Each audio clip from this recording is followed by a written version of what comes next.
Chapter 19, The Magnum. Scobie and I arrived at the main oval well before kickoff, but the stands and surrounding grassed area were already almost full. Fortunately, Mr. Hardcastle had arranged a spot for Scobie down near the fence behind the St. Daniel's reserve bench, and luckily I was able to squeeze in as well. Mr. Hardcastle's face was set like a rock. "Stay right there, Scobie, in case I need you. You might be our last hope," he said solemnly before marching off briskly to the changing rooms. 15 minutes later, the crowd roared as the two teams ran onto the field and lined up facing each other.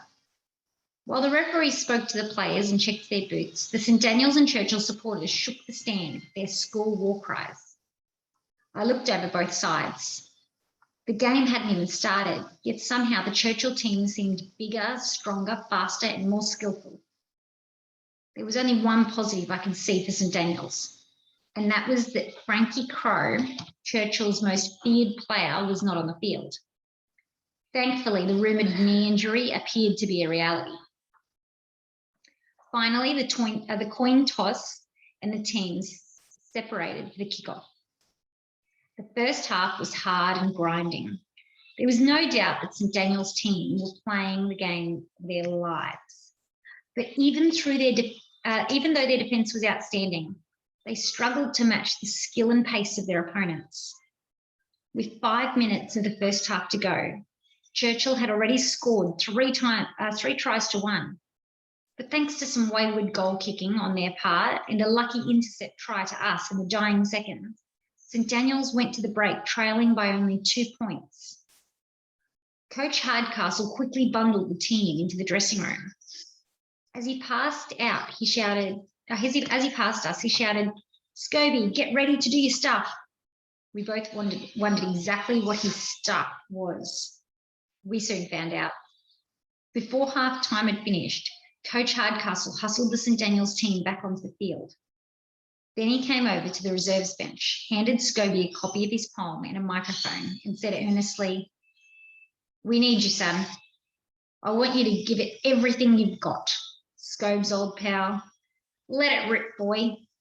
Don't leave anything in the tank. Do you hear me?" Scobie furrowed his brow, pushed his bottom lip forward, and waddled out to where the team was lined up in front of the grandstand. Then he turned to face the crowd and drew the microphone to his mouth. If the reading at the assembly was stirring, this one was electric.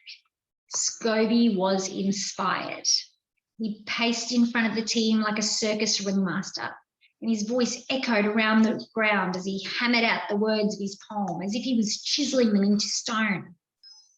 Then he shouted out the line, "Will we lie down?" He pointed the microphone to the crowd, and a deafening and defiant "No!" blasted back from the grandstand like a sonic boom. Later, when he boldly declared, "We will not bend, we will not yield," huge banners and posters rose from the stands with the words emblazoned on them. And soon more followed with, "We don't give up, we don't give in."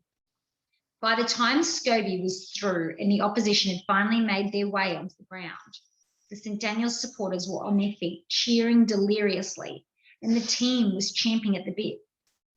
Coach Hardcastle might have had a lot to learn about tact and political correctness, but no one could teach him anything about motivation and putting the wind up the opposition. And his plan seemed to be working. In the second half, the St. Daniel's boys tackled like demons.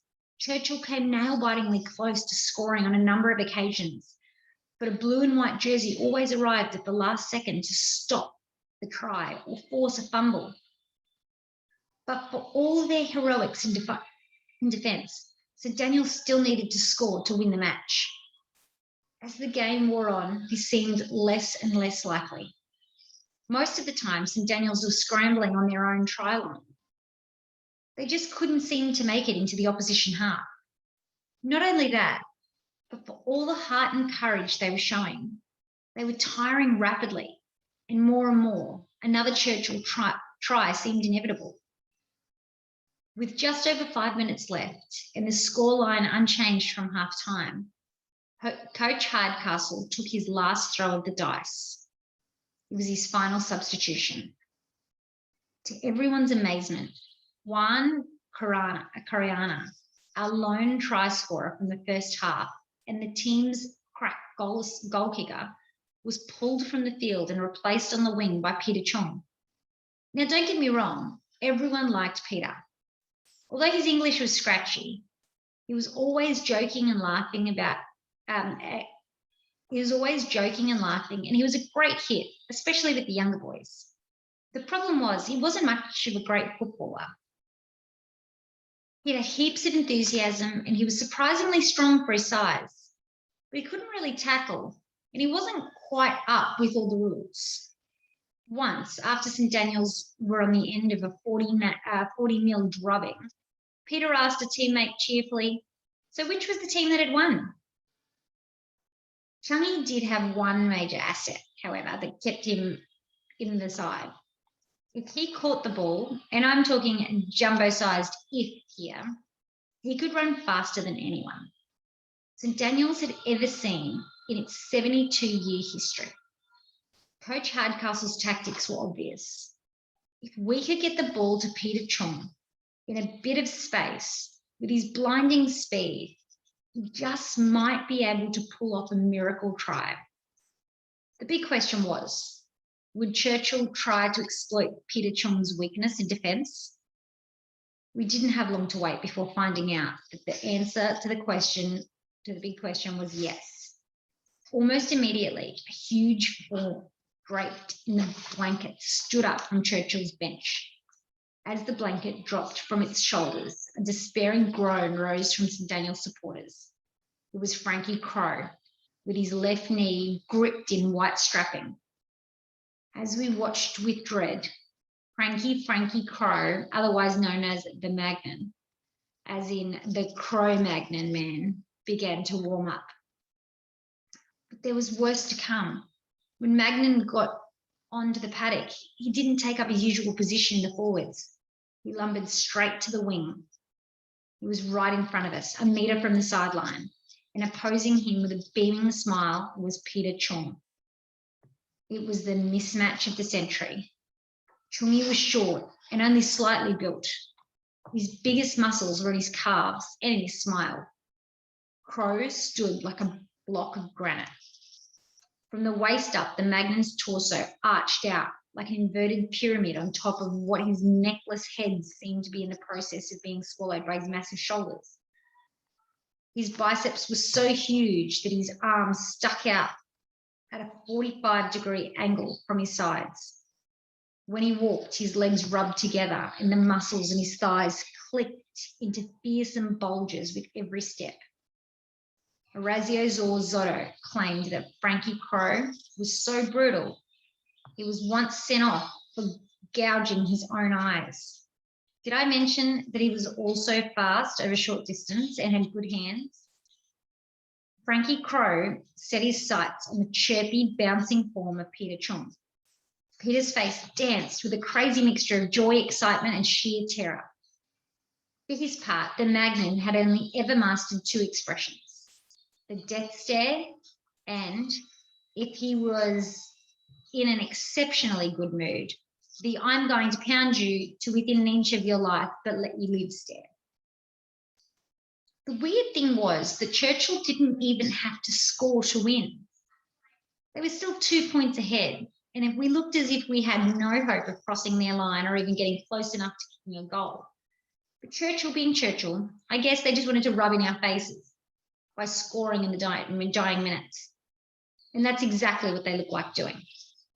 The strong Churchill pack controlled the ball and attacked the far side of the field, dragging more and more weary St Daniel's defence across and leaving Peter Chong on the near side more and more isolated and exposed. There was less than 2 minutes to go and Churchill were only 5 metres from our line when the inevitable happened. Churchill changed the direction of the attack. With 2 long passes, the ball was on the other side of the field, thudding into the barrel chest of Frankie Crowe. The Magnan's big hands swallowed the ball up greedily, and he began to rumble towards the try line like a gigantic boulder, careening down a mountainside. There was only Peter Chung to stop him. It was all over. An entire grandstand drew in its breath and waited. Parents covered their children's eyes. The Magnon had been 30 metres out when he received the ball. By the time he had travelled 10 metres, he was at maximum velocity. A hush fell around the ground, like a sheet being pulled over a corpse. Suddenly, beside me, James Scobie was on his feet, and his voice blared out across the field like a trumpet call. "We don't give it up. We don't give in." Immediately, Peter Chong's face lit up. He narrowed his eyes. His eyes narrowed crazily, and he gritted his teeth and grinned like a madman. He shouted out what we all assumed were his dying words. "We don't give up. We don't give in." And then he set off towards Frankie Crowe, as if he were exploding from the starting blocks of the Olympics 100-metre final. When Frankie Crowe and Peter Chong met head-on at the 10-metre line, everyone expected Peter Chong to be bashed to the ground, mashed underfoot and flattened like a cartoon character beneath a steamroller. And that's precisely what happened.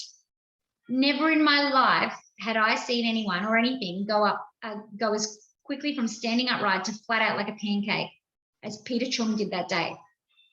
The crowd winced and let out a sympathetic "ooh." But one other thing happened. Just as Frankie Crowe was finished using Peter Chong's body as a treadmill, the tags of his left boot got caught up in the straps of Peter's headgear. For a moment, the Magnum was thrown off balance, and as he tried to adjust his step, his foot hit the ground at an awkward angle. His ankle wobbled, his knee twisted, a sickening click shot through the air. Frankie Crowe dropped the ball, clutched at his knee, crashed to the ground like a detonated building. Amazingly, when the Magnum spilled the ball, it ended up in Peter's hands. Chungi gazed at it groggily for a moment, then sprang to his feet and started running. He went from unconscious to walk 3 in 2 seconds flat. Most of the Churchill players were on the other side of the field expecting a Magnum try. There was only the fullback to be. When he got to him, Peter Chung stepped off his left foot, stepped off his right foot, stepped off his left foot, and then accelerated to the right at full speed. The Churchill fullback was left stranded with his arms outstretched, wobbling from side to side like a zombie from a horror movie. Meanwhile, Peter Chung raced under the posts and leaped about wildly with the ball above his head while the entire St. Daniel's school and supporters screamed hysterically at him that he had to ground the ball before the try. Coach Hardcastle's face was purple, and he added quite a few descriptive words to his instructions about grounding the ball in order to emphasise the urgency of the situation. Miss Tarango, who was sitting nearby, did a lovely imitation of a traffic light changing to stop. In the in-goal area, Peter Chung cupped his hands behind his ears as if he was straining to hear what the roaring crowd was saying. Finally, as the Churchill players galloped desperately towards him, he gave an exaggerated nod, smiled knowingly, tapped the side of his head with his finger, bent down and gently pressed the ball into the lush green turf. The St. Daniel's supporters exploded with joy. Coach Hardcastle slumped to his knees and wept. The entire St. Daniel's team charged the madly grinning figure beneath the goalposts. And Peter Chung, having survived the murderous rampage of the Cro-Magnon man, ended up with a cracked rib and a mild concussion, thanks to the appreciative embraces of his teammates. Not that it stopped him grinning away as they carried him in triumph around the field.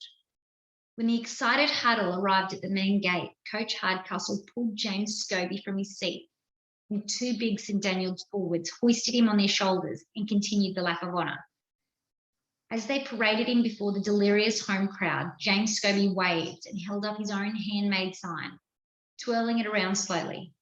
On one side, it proclaimed proudly, "St. Daniel's men, courage forged in a lion's den." And on the other side, it said simply, "Debating meetings next week. Check the notice board. St. Daniel's needs you." As I watched Scobie being swept away by the throng of supporters, I wondered how many boys would take up his debating challenge. There was one thing for sure. As much as I'd come to admire James Scobie, I knew that there was no way that I would be one of them.